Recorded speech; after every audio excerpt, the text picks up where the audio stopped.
أهلا بيكم. تعالوا النهاردة نعمل مع بعض أكتر أكلة مناسبة للوقت اللي احنا فيه ده والفترة الجاية عموما، وهو الآيس كريم. هنعمله طبعا بشكل صحي جدا، مفيش إضافة أي سكر. كمان هيتعمل من غير كريمة، وبالتالي هيكون حاجة اقتصادية جدا وطعمها حلو في نفس الوقت. كمان هنعمله بأكتر من نكهة، بحيث لو حبيتوا تجربوا مثلا واحدة منهم بس. يلا بينا نشوف الطريقة مع بعض. أول حاجة هحتاج الموز هيكون مكون رئيسي معانا في أكتر من نكهة، وممكن ندخله في كل النكهات. جبت هنا صباعين كده كبار من الموز، وطبعا هتستخدموا الكمية دي حسب احتياجكم وحسب عدد الأفراد. هقطعه بس شرايح كده، يعني شرايح سميكة شوية، وهشيله في الفريزر. وعلى فكرة الموز ممكن نفرزنه زي ما هو، وخاصة لو الموز بيستوي معانا مثلا وما بنلاقيلوش استخدام. لكن في الوصفة دي الأفضل إننا نقطعه ونشيله متقطع، عشان لما يتجمد نقدر نطحنه كويس في الخلاط. لكن لو هنشيله سليم الموضوع بيكون صعب شوية، هو ينفع لكن الموضوع فعلا صعب شوية. قطعته كده بقى في الشكل ده، وهشيله في الكيس على طول بحيث اخليه طبقة كده رفيعة، وبعدين هدخله على الفريزر على طول. وعموما دي طريقة كويسة جدا لحفظ الموز، يعني لو انتوا خايفين ان هو يسود منكم او كده وتخرجوه وهو مجمد، تضيفوه مثلا للزبادي، او لو هتضيفوه على عصير او سموزي او اي حاجة. يعني ممكن نحتفظ بيه بالطريقة دي لحد شهر. لكن طبعا انا هخرجه اول ما هيجمد على طول، عشان ابدا اشتغل بيه واعمل الايس كريم. تقريبا بعد حوالي 4 ساعات كان بالشكل ده، خرجته على طول. وهضيفه على طول في الكبة، وهبتدي اشتغل بقى عشان اعمل اول نكهة للايس كريم.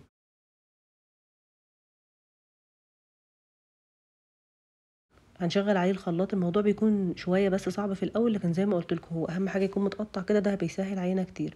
كمان زوّدت له حوالي 3، 4 معالق كده من الحليب. ده بس كان عشان يخلّيه كريمي أكتر، ويتطحن معايا بسهولة، لإنه كان أخَد معايا وقت شوية. لكن عمومًا لو هو بيتطحن معاكم يعني يُفضّل إنكم ما تضيفوش، ولو ضفتوا فبالراحة كده واحدة، واحدة.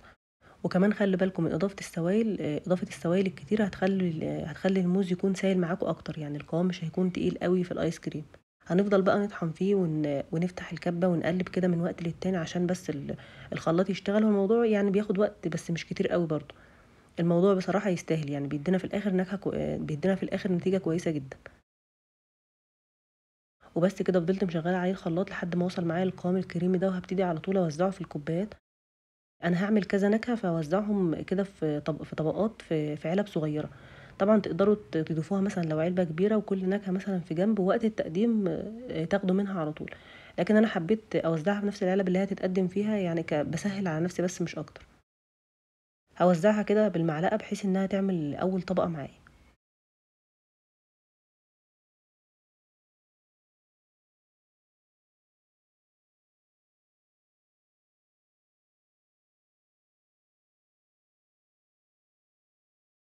في الوقت ده أنا شِلت العلب دي، دخّلتها الفريزر عشان ما يسيحش لحد ما أجهّز النكهة التانية. أنا ما أخدتش كل كمية الموز، الكمية الباقية ضِفت لها معلقة كبيرة من زبدة اللوز، وتقريبًا حوالي 3 معالق من الشوكولات سيّحتها.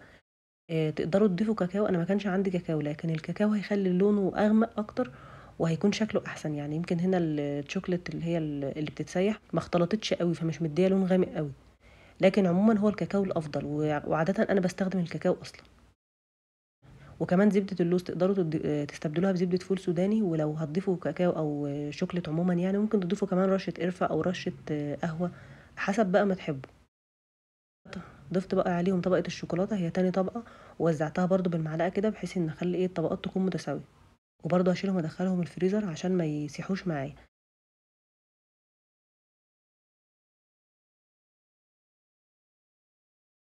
الطبقة التالتة وهي الفراولة، أنا استخدمت هنا حوالي 350 جرام كده من الفراولة. ممكن تستخدموا ربع كيلو، يعني على حسب ما تحبوا، هي الكمية دي كتيرة شوية. زودت لها بس عصير ليمونة كده، وهاشغل عليها الخلاط على طول. زودت لها بس كيس ستيفيا عشان بس يحليها، ممكن برضه تزودوا عسل حسب ما تحبوا. أنا فضلت بقى أقلّب فيها واشغّل الخلاط عليها وأقلّب وكده. حسّيت إنها كانت محتاجة بس شوية سوايل كده، بحيث إنها تمشّي الدنيا شوية، فزوّدت لها برضه حوالي ربع كوباية كده من الحليب.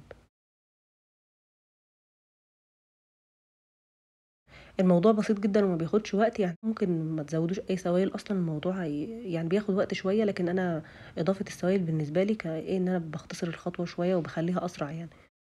وهافضل بقى أطحن فيها لحد برضه ما توصل معانا للقوام الكريمي ده. وطبقة الفراولة عمومًا كمان ممكن تزودوا لها مَيّة بس، فكده أصبحت إنها تقريبًا سعراتها قليلة جدًا لو أنتم مثلًا هتعملوا نوع فراولة بس. وعادةً الأطعمة اللي أنا جهزتها دي كلها باعمل منها واحد بس، لكن أنا حبيت أجمع في الفيديو أكتر من واحد بحيث إن أنا أكون قدمت يعني أكتر من فكرة في فيديو واحد.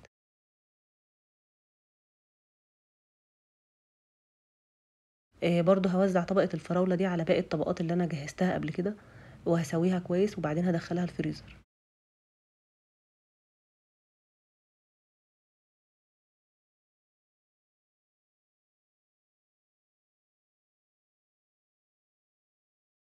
دخّلتها بقى الفريزر عشان ما تسيحش، وهاجهّز آخر طبقة ودي هاعملها بالليمون.